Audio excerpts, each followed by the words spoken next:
rehabilitated, and real entertaining. This is the Carl Jackson Podcast.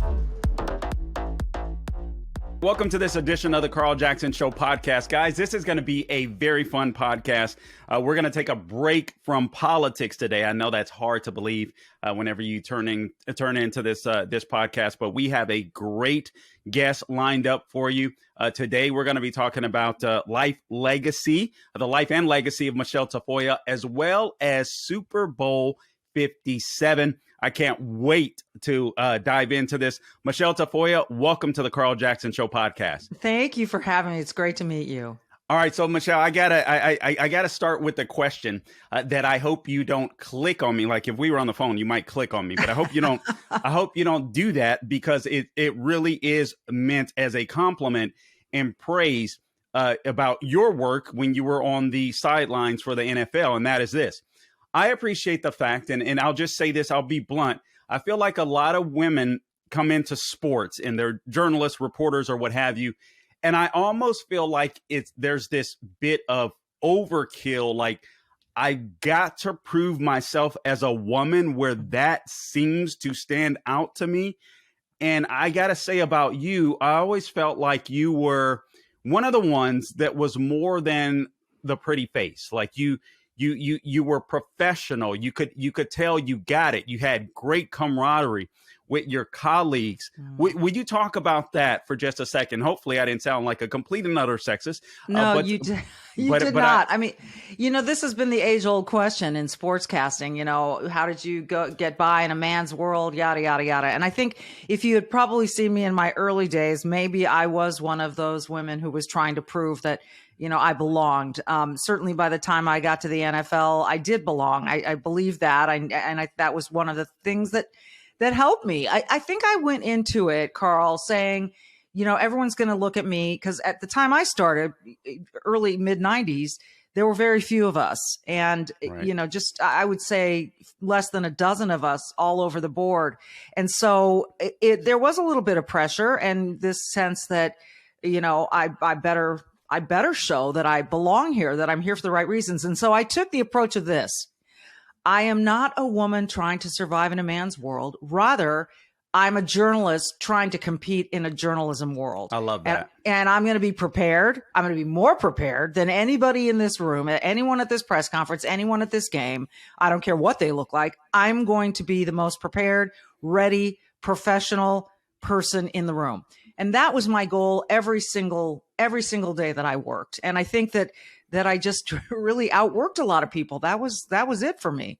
Man, that is so good. And that's honestly, you got that sense, or I got that sense when I was watching you. And actually that's what I meant. I mean, so you hit it out of the park with that, because that's exactly what I meant. I sense that you put in the work, you put in the time, you put in the effort. And I do have to ask you this. This is so cool. And I'll be honest with you. I haven't even watched the NFL since the Colin Kaepernick kneeling. Oh, yeah. I just walked away. This is the first year that I've watched several games since, and I'm really looking forward to this Super Bowl. Although I must admit, I watch the Super Bowl every year. My pride just falls apart during the Super Bowl game. I just got to see it. So I'm looking forward to it this year. But you had the opportunity. You worked with John Madden, Al Michaels, Chris Collinsworth. Oh my God. Yeah. Talk to us about that. You work with legends. Yeah. I mean, I think the thing that Coach Madden appreciated about me was that I was, as he called me, low maintenance, that I was very, he called me that. I was self-sufficient. I just kind of did my thing, and I didn't need a lot of backup or support in this. He knew he could count on me, except when he coached me as a wide receiver. We used to play our little group, our producer, director, some of our PAs. We used to form a little team and play against the PR group from the Dolphins or the Packers. And after practice, coach would coach us up. And I remember he told me to run this go route one time, and he didn't like the way I ran it, and I heard about it. And then one time I had an assignment to check a guy at the line, and I thought that I did my job, and I heard about that too. So anyway, it was a blast. it was kind of surreal working with John, but at the same time, and I should call him Coach. At the same time, he was so welcoming and so fun. You had to just be yourself with John. He could spot BS a mile away. And so you knew that just if you just were yourself, you were okay with John. That's what he appreciated. People who there was just no BS. Al Michaels is the greatest who's ever done it. Period. The end. That's it. I love Pat Summerall. He had a great distinctive way. And the guys who are doing it to Joe Buck, Mike Tirico, they're all Jim Nance. They're all excellent, right? No one is better than Al Michaels. Al, here's how I describe it.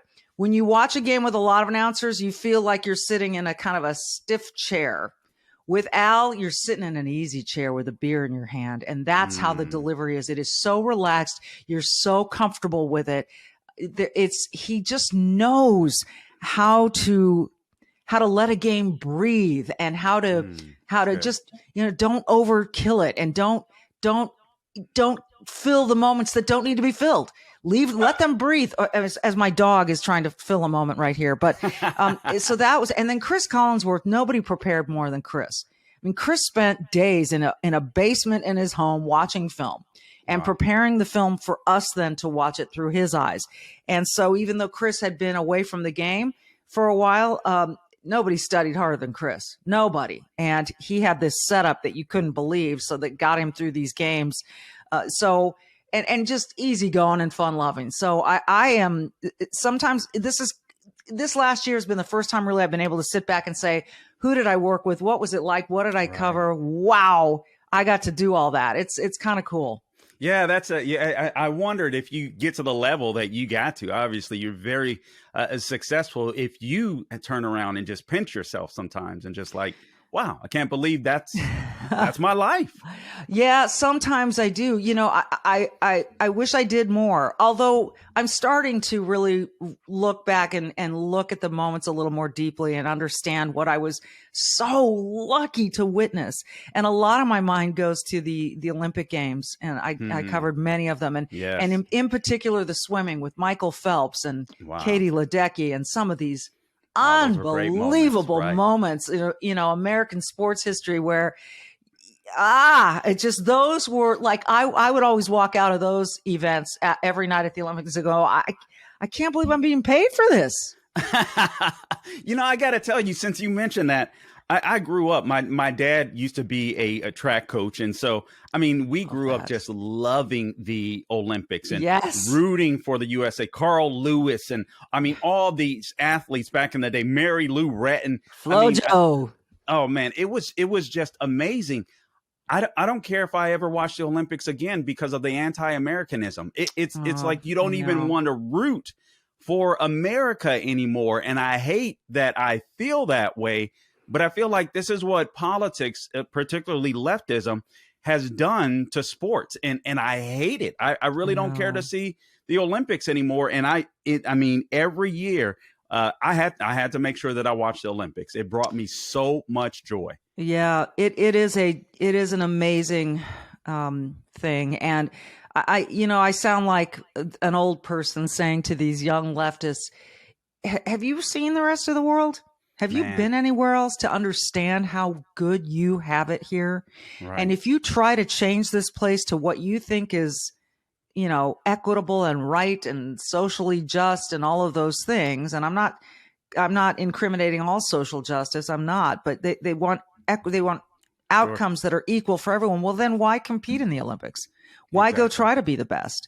And again, it's just there has been so much outward love for America from the rest of the world. And within, it's like, how can you look around yourself and what you want to do is dig back hundreds and hundreds of years for our worst moments and say that that's what the country is. And that's not what the country is. We've progressed tremendously. And why aren't we acknowledging and celebrating the hell out of that instead of just hanging on to the old warts, and it makes me so sad because like you, my dad was a track fanatic. He loved track and field, and he saved up a lot of money so he could take his family to the 1984 games in Los Angeles where No we lived. way. Yeah, Wow. yeah. Okay. And I Okay. mean, we developed a relationship with these people who lived kind of close to the Coliseum. We'd bring them fresh oranges off our tree every day, and they'd let us park in their front yard, and so that we could afford to go to the Olympics. And my dad was a first generation American, loved his country, came from nothing. And, so to me, he lived the American dream. He gave me the opportunity to live the American dream. And so I'm unabashedly, I love America. And when those athletes stand up there, and the vast majority of them weep when they hear the national anthem. But I know what you're saying about the one or two that want to burn the flag when they're up there. And I just think those people are ignorant, and it's really sad. Guys, listen, you are listening to Michele Tafoya. This is just a great interview already. Absolutely love speaking to her. I got plenty more to talk about with her. But first, I want to make sure that I talk to you about my sponsors, because without my sponsors, this show is not possible. MyPillow.com. They've got the MyPillow 2.0 pillows out. Guys, I got to tell you, I used to travel around, and Michele, this is kind of embarrassing, but when I was younger, I used to travel around with a pillow wherever I went. I kept since my childhood. And then I lost it. I don't want to lose my man cards here, Michele. But I lost the pillow, and it drove me nuts. And I'm not lying to you when I say I spent years looking for a pillow that actually worked. Well, behold, My Pillow came into play, and I absolutely love My Pillow. So, guys, they are providing American jobs, American manufacturing, a patriot in Mike Lindell. Go to mypillow.com, use the promo code Carl, CARL, or you can give them a call. 800-858-0263, 800-858-0263. There are plenty of deals available if you use that promo code. The promo code, again, is Carl, CARL, and just knock yourself out supporting American jobs, American manufacturing, and a good night's rest. Also, the world is on fire. Let's be honest, with the dementia patient in the White House. So please, forpatriots.com, stock up, be safe, just in case, God forbid, you go through a natural disaster or something worse. Just be prepared. Make sure your family is prepared. The number 4, patriots.com. They have products that last for 25 years. They stack easily. They're water resistant. You can know your family is safe. And with every single purchase, a portion of that goes to charities that help out veterans and their families. That's the number 4, patriots.com. Use my name for the specials that are available there. All right, let's get back to our wonderful guest, Michele Tafoya, one of the best NFL sideline reporters that ever was.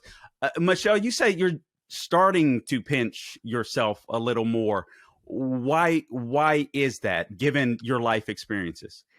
I think when I was doing the work, I was so focused on doing the work, and there were so many things. And then when I had my downtime, it was where the kids got to do the laundry, get a workout. I was just doing life. But I've had a little time now, and also doing interviews like these with you, Carl, where someone asks me to sort of reflect. The more I reflect, the more I go, damn, wow, that's been pretty cool. Yeah. But I've been kept very grounded by my family. And I'm talking about not only my husband or my kids, but my mom, my sister, my brother. They have kept me very grounded. Even Dad up there watching me is just reminding me, keep your feet on the ground. And so I've never really, just been sort of wafting through it like, look at me go. I've never been that person.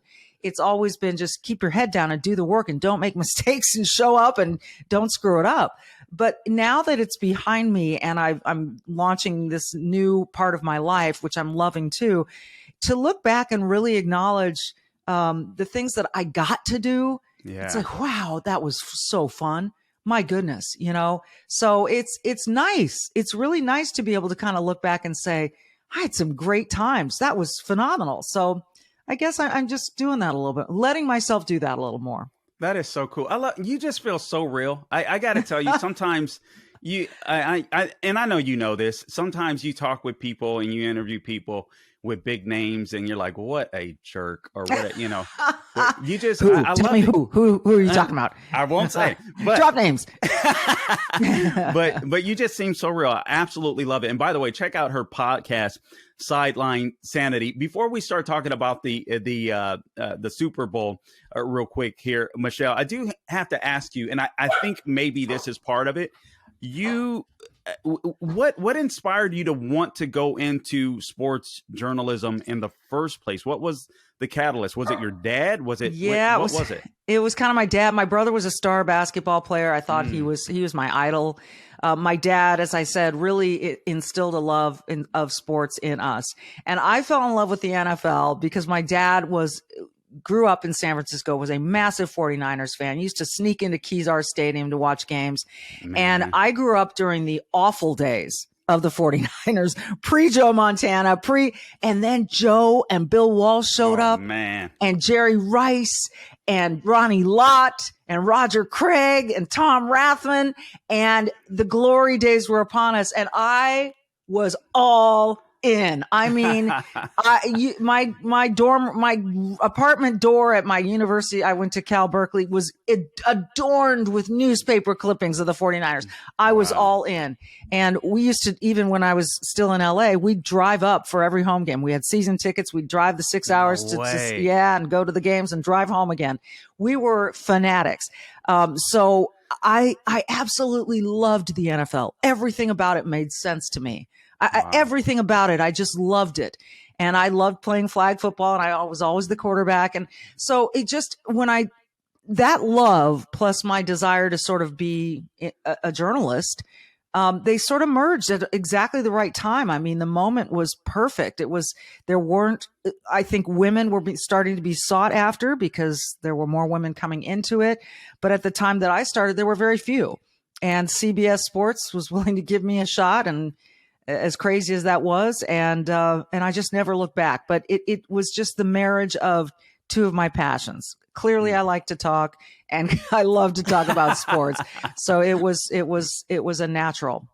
Oh, man, that's so cool. All right, we're speaking of Michele Tafoya. Make sure you subscribe to her podcast, Sideline Sanity. Also subscribe to this podcast, rate and review them. They help us out tremendously, so please do that. But Sideline Sanity for Michele Tafoya. All right, so I got to ask you a couple of tough questions. I watched a recent podcast of yours. Actually, this isn't a tough question based upon the way you're already answering. But talk to us about kind of what happened behind the scenes and how tough you had to be. You were very transparent in a podcast about miscarriages, and a woman by the name of Lisa Guerrero, whom you replaced on ABC Sports. And you just talked about how she basically wasn't tough enough to cut it. And maybe if you could help my audience understand, listen, you have to be tough in businesses. Especially, at the pinnacle of success in which you achieved, how tough you have to be behind the scenes, and maybe some of the things you went through, if you don't mind. I don't mind at all. Lisa Guerrero preceded me on Monday Night Football. She did one season of that tremendous, that legendary show. And she came out with a book recently in which she attacked the producer of that show, who is a dear friend of mine, who has been one of my biggest champions. And she kind of described him as a bully and a misogynist, and I defended him. I think there is, Carl, as you well know, there's this victimhood mentality that if you can't succeed, somehow it's somebody else's fault. And people don't take enough responsibility for their own successes and failures. And I couldn't let Lisa put that stuff in print without responding. She's free to put it in print. I'm free to respond. And so I did. And, one of the hooks of her book was that she had a miscarriage on live television. And I just, it took me forever to have a baby. We went through a horror show to have a baby, and I wouldn't wish it on anybody. But the way she described it, she was never planning to get pregnant. She discovered she was, and she doesn't remember if it was 8 weeks in or 12 weeks in. She was on the air and she said, "Oh, I'm having my period. Wait, I'm pregnant." Well, how do you forget that you're pregnant, first of all? Right. And secondly, Just the whole description of it, I think it's her story to tell. But I had similar stuff happen. I was covering an NBA game when I was pregnant. I started having a problem, and I told my producer. I said to Ed Fibeshoff, the producer at the time, something's wrong. He knew I was pregnant. I said, something's wrong. And they sent me in an ambulance to the hospital. Unfortunately, everything was okay. And that was my son, who is now 17 years old. Praise God. Yeah, I know. Listen, once you struggle to have a baby, you wonder how it's possible for anyone to have a baby. It's a freaking miracle. But then another time when I was going to, this was before my son, I was pregnant with identical twins through in vitro. I was at the Pro Bowl and something went terribly wrong. Spent 5 hours in 2 different emergency rooms in Honolulu, which sounds glamorous, but trust me, it wasn't. And found out I lost the twins and, told my producer, and he said, go home, just get out of here. We'll find someone to replace you. So, I find it hard to believe that, again, it's about how hard and tough you have to be. Yeah. You look at everyone who's successful, from Beyonce to LeBron to Carl Jackson to whomever. When you get to the big leagues, there are a million people who want your job. And if you want to keep it, you got to work your ass off. Excuse my language. And you've got to be responsible. You've got to own your successes and your failures. And to blame anyone else for criticizing how you did your job and saying that was bullying somehow. Well, a producer's job is to critique you. And she wrote that, he critiqued some of my scripts. Damn right. You better critique your scripts.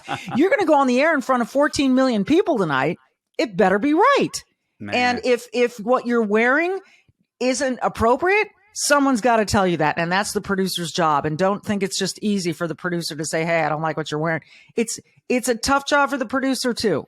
But he let me tell you that this guy, Fred Godelli, critiqued Al and Chris and Madden as much as he critiqued anyone. Wow. So to just suggest that she was a victim of this producer, it fired me up. So I had to respond. Love it. I absolutely love that story, Michele. And I got to tell you, I don't feel as bad about my producer, Gabe and Tony, calling me names all the time and telling me now. I understand. Someone's got to keep your feet on the ground. I understand where they're coming from now. Yes. So I appreciate that. All right. 2 more quick questions. I promise I'll get to the Super Bowl, but it's just so fascinating talking to you. I just love hearing your stories here and your take on some of these events. All right. A couple of quick things. Where are the feminists when it comes to men pretending like they're women wanting to take over female sports? I don't understand why there isn't an uprising when it comes to that particular issue. It makes no sense to me. Or have so many women just been absolutely terrified of this trans movement of bullies oftentimes. Yep. It's insane to me. That's why I named the podcast Sideline Sanity, because I'm trying to bring sanity back to a world that has gone insane, Carl. And this is one of the aspects, and I agree. But there is a growing movement. Now, I don't know why they're not more amplified. There's a group called Icons Women, okay. ICONS, and they are led by some former swimmers in particular, because what they saw when they saw what happened with Leah Thomas, and in this case, people losing podium spots, people losing national championships because they were competing against a man, a biological man. You cannot just say, I feel like a woman, I've decided I'm going to transition, and therefore I'm allowed to compete against women. You are biologically different. And I want to ask Leah Thomas, how was it to swim when you had your period, Leah? Whoops. You don't know. Okay. All the other women had to do that. How do you keep your breasts from, affecting the water, the streamlining around your swimsuit? Oh, right. You don't have them. I mean, these are questions that no one seems to have the chutzpah to answer, or to ask. So, but there's a gal named Riley Gaines, who was a former swimmer out of Tennessee. She's speaking out a lot. I appreciate that Caitlyn Jenner is speaking out a lot, because she understands what it means to be trans, and that I mean, imagine Caitlyn Jenner competing against women. It'd just be a joke. Right. So I hope that we're getting to the point, but Carl, you know as well as I do, the last thing people want is to be called a homophobe, a transphobe, and that's going to be the immediate response that they get rather than having a debate based on fact, based on X and Y chromosomes. They'll just call you names. And a lot of people just say life's too short. I don't want to go through that. Let me ask you, did the insanity of sports lead you to want to get out of it earlier, perhaps? No, well, I did give my initial notice in 2018, and it wasn't necessarily the insanity of sports. It was the insanity of the country, as I told you, and the insanity of my dog right now. And I apologize. No worries. Okay. People All love right. that stuff, so it's fine. I love dogs. I know he's a good one. The whole country is insane, right? Really, the world is, and I felt like I had to participate in the conversation. And you can't, when you're on the number one show in prime time, you don't want to court controversy. And I respected that. I respected NBC and NBC Sports and Sunday Night Football and everyone who worked so hard that I wasn't going to just sit here and go on Twitter and Instagram and blare out what I was really thinking, because I knew what the blowback would be. And so I made that decision to stay on a few more years with Sunday Night. That's a long story, but I did. And ultimately, though, I needed to be part of this conversation. I just can't sit by and watch this country that has given me so much and has given a lot of people so much be torn apart from within. I had to be part of the kind of the sane common sense voice out there. Good stuff. All right. So, WNBA, I always forget. I'll be frank. This is going to sound mean, but it's true. I always forget that it exists, and because they're not as talented as the men, but yet they want to be paid as much as the men when the market isn't there. I think this is one of the reasons why I respect you, because I just felt like, okay, Michele Tafoya has a niche. She's good at what she does. These ladies are good at what they do. But they'll never rise to the level of a male NBA player, yet they want to be paid the same when they don't bring in the same type of money. Right. I have a problem with that. What's your take on that? I agree with you. When one actor or actress makes a film, they are box office gold. Let's say Tom Hanks, let's say Tom Cruise. And so they get paid accordingly because the box office is going to be huge for their films. And when someone who is a smaller B-list, C-list actor or an unknown or an up-and-comer, they don't get the same paycheck because they haven't proven that they're going to bring in the box office. Similarly, the NBA brings in major box office, right? They fill the seats. They've got a TV contract that's worth a lot of money. They sell a lot of shoes. The WNBA has TV contracts. They're not as lucrative. They don't put as many butts in the seats. I used to cover the WNBA, and I thought some of these women were flat out phenomenal athletes, just crazy talented. But they don't yet bring in the same money and they don't sell the same amount of shoes, and so it's not a comparable product to the NBA. And so you can't just say, yeah, we're going to pay you what we pay LeBron and Steph Curry and all these superstars. We can't afford it, because if we did that, we'd go bankrupt and we can no longer have a league. So that's the reality. That's just the reality. And just like the NBA used to be until it was on television, it was like guys who were playing in the NBA went overseas in the off season to make more money. Right. They had to make this league what it is, and they did. Now, if the WNBA can do that, then more power to them, and let them earn all the money that they're entitled to. Right. Yeah, absolutely love that. Okay, now you said something that sparked a nerve in me. I grew up in Los Angeles, California, Michele, and so I can say that I've always been a Lakers fan, but I must admit, since LeBron James is on the team, I have not watched. I will not watch again until he leaves or retires. I can't take it. He just drives me nuts. I know he's an extremely gifted guy. I believe that Michael Jordan and Kobe Bryant are better. That's my opinion, and I just can't stand the guy. Maybe that's part of my bias. But I will say this. I want to bring this to Tom Brady, and I want to get around to the Super Bowl here. Tom Brady, I have struggled with him being called the GOAT because I grew up not only as a Lakers fan, but an enormous San Francisco 49ers fan. Eventually, I sold out. I'm not going to lie. Now I'm a LA Rams fan. I don't feel great about that, but they have been my team for quite some time. But initially, Jerry Rice, Joe Montana. Yeah. I look at I'm like, there's never been anything greater. The closest to me was Kurt Warner back with the St. Louis Rams. Greatest show on turf. Yeah. Yeah, absolutely. But I'm like, man, Tom Brady, I love what he's done. I guess he earns the reputation of being called the GOAT, but I struggle with Joe Montana. I always put myself in. I'm like, I think Joe Montana maybe in a different era would have beat out Tom Brady. Am I just being biased? What's going on? Do I need some counseling here? No, I'll leave that between you and some of the professionals. Look, I struggle with it as well because I am a massive Joe Montana fan, and Montana just made it look so effortless, right? Yes. And the other difference was Montana was he was nicknamed Joe Cool because he was just so, on the sidelines and in the game, he was just like as laid back as you could be. And we've got the Tom Brady contrast where he's let's go, just intense all the time. All right. And some of that I think that anger in him fuels his greatness. I think Joe Montana was great because he was just so freaking cool. But so you're not alone, but I think those who didn't get to watch Joe Montana in real time, just this is their judge, or this is the way they're going to judge all quarterbacks by Tom Brady. 7 rings is quite a feat.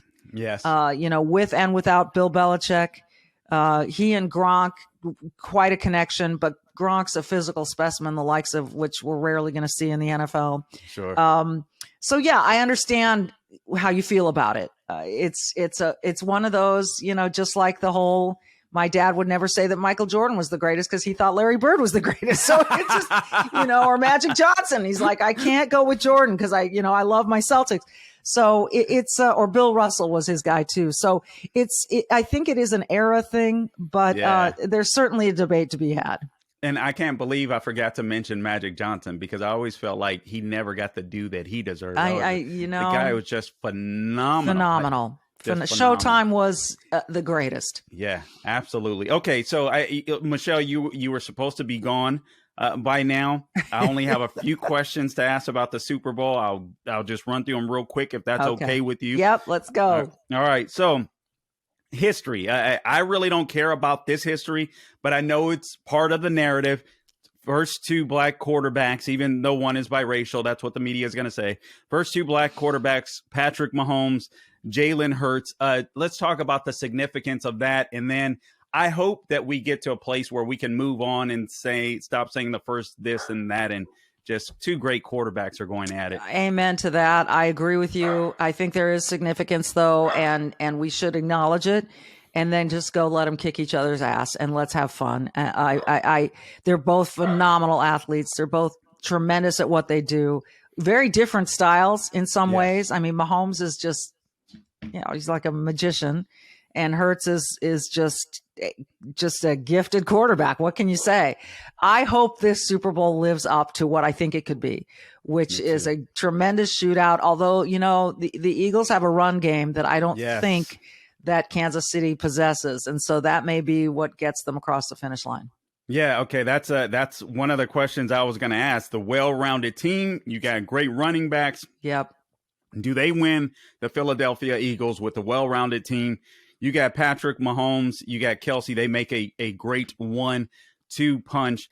Patrick Mahomes, I got to admit, I look at him and I love this guy. I mean, I absolutely love this guy and what he's been able to do for sports, for the NFL, in my opinion. He's a good guy with a great heart and a wonderful sense of humor. And he's another one who's just like, hey, how's it going? Yeah, I'm here. I'm doing my job. It's kind of weird to watch someone be able to be that, as young as he is, to be that, just sort of like, yeah, I'm here. I'm just doing my job. Yep, just doing my thing. It's like, aren't you? And a stone cold killer on the field. Just stone cold killer and a freaking magician. He is the first quarterback, I think, since Brett Favre that makes you stop your remote, and go, what's on TV? Oh, who's playing tonight? Oh, yeah, Mahomes. Mahomes has the ball. True. Everyone sit down. Let's see what he's going to do. That was how Brett Favre was. Yeah. And, and Peyton too. But Mahomes with the ball in his hands, it's like, yeah, it's just so special. It's going to be sort of the magician versus this really well-rounded Eagles team. Both teams have very good defense. I worry about Mahomes' offensive line a little bit. We'll see. Yeah. I just hope. See, I never make predictions because we'd go into every season going, this is how this is going to be. This team's going to excel. This team's not going to be that good. And we'd always be wrong. Like something would always happen. So you don't know until you know, and we'll find out. But I just hope it's really entertaining. All right. So just a couple more quick questions here. Patrick Mahomes, that high ankle sprain. Yeah. Jalen Hurts, who was literally benched at Alabama, basically sat out a year. I guess he didn't complain, and just the guy is in the Super Bowl his second year in the NFL. And to me, that's the bigger story. But I know the significance of the first story. Two black quarterbacks make it. So your take on Mahomes' injury, Jalen Hurts, and what he's achieved thus far, and what kind of competition he can bring to the field and against the Chiefs. Yeah, I think it's amazing how sort of under the radar this Philly team has been in a way. As successful as they were, it seemed like it took it till they got to the playoffs for everyone to go, yeah, they are legit. On every level, they are legit. I certainly overlooked them a little bit. Not their record, but like how far can they go? Right. Their run game is tremendous. I think the other great story is the Kelsey brothers going against each other. By the way, now they won't be on the field at the same time, but it's still it's this bragging rights. It's the whole thing, and they each have a Super Bowl ring already, so it's kind of cool. I just think if Patrick can hold up. You cannot count him out. It's like counting out Tom Brady. You cannot count Mahomes out. He's magical, and he's just out there. He's like in a flow. It's almost surreal to watch sometimes. It's so cool. It's so cool. And Andy Reid is a great man. And but look, I can't make any predictions. I think this is a phenomenal story of two young quarterbacks, and we're now seeing the next generation really come to the fore. Yeah, it's pretty cool. Who's your favorite, at least? Who do you want to win? Honestly, because each team has won a Super Bowl, and I covered the Eagles. I was at the Eagles win. Oh, that's so that cool. was the one in Minnesota where they beat Tom Brady and the Patriots. Man, it was a great, great Super Bowl to cover, and interviewed Brandon Graham after the game, and he was just so emotional. So they've got one. The Chiefs have one.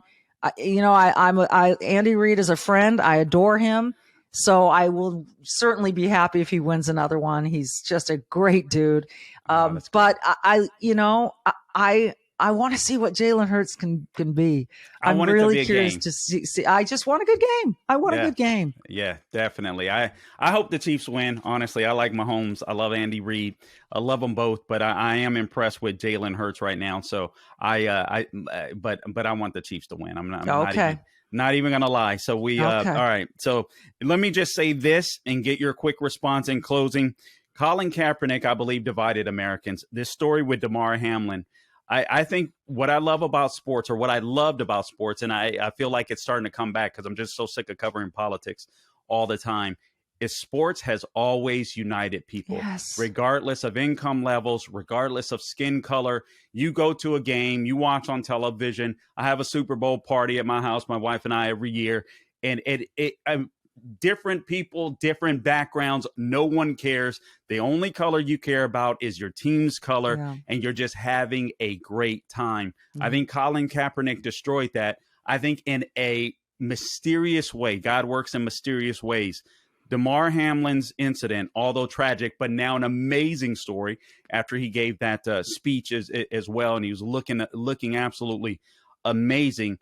I think that story has started to reunite people and help people see the bigger things in life, and actually kind of like the NFL even more because of what it has done to bring people together. I certainly hope and pray that you're right, because the sports was the last bastion where we could go to get away from all the other crap that we face in life every day. We could relate. We could, every time the Niners scored a touchdown, I'd ring my parents' phone one time, or they'd ring me one time. Yeah, we do that. So we were, every touchdown you'd hear the phone ring. It was, just, and now I hate to say, even my own family has been divided by politics, but yes, the Damar Hamlin is a symbol for all of us to remember that we're all in this together, that life is really short, that it's fleeting, that we don't know. Tomorrow's never promised, as you always hear. It's because it's not. And I just wonder why we don't spend more time being happy and together and holding hands, if you will, in some way, rather than the expenditure of energy being angry and upset and envious and divisive and angry, instead of saying, here's where I am today. I woke up. First of all, that's a gift. Right. What can I do with it? Man, I mean, so good. Just let's do that. Let's do that. Amen. Amen. Man, Michele Tafoya, honestly, this interview was better than I expected. Oh, thank you. You'll sit with us for just a second. We got to make sure that we upload it. But I got to tell you, it's just been a pleasure to speak with you. I love how... Right back at you, Carl. Really, thank you. Real you are, how honest you are. I felt like I was talking to a friend giving an interview, and I really enjoyed this interview with you. You just seem, now you may get off this camera and be a hellion around your household. I don't know. I'm just playing with you. But the way you come off, you're just real. You're honest. You're transparent. Absolutely love that about you. I think that's what we saw on the sideline. And so God bless you and all that you do, and much success with this new phase of your life going forward. Thank you, Carl. Sideline Sanity. Sideline Sanity. Make sure you check her out, Michele Tafoya. It's been an absolute blessing. It's been an honor. It really has been an honor speaking with you. The privilege is mine. Thank you so much. Absolutely. Thank you. And guys, please support my sponsors, mypillow.com. Click on the radio listener square at the top of the page. Spell my name, Carl. Give them a call, 800-858-0263. Also, 4patriots.com, the number 4patriots.com.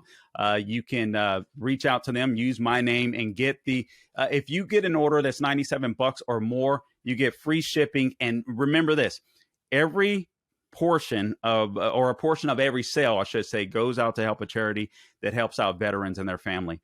And while you get the opportunity to help your family in case of a disaster, or in case, God forbid, something else happens in this country where you're just going to need some food. So make sure you check them out. The number 4patriots.com.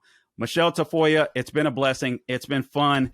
God bless you. And I look forward to interviewing you again, I hope, in the future, and hopefully would love it. And you have to come onto my podcast too, Carl. I'd love it. Love to. All right. Michele Tafoya, thank you so much. Thank you. All right.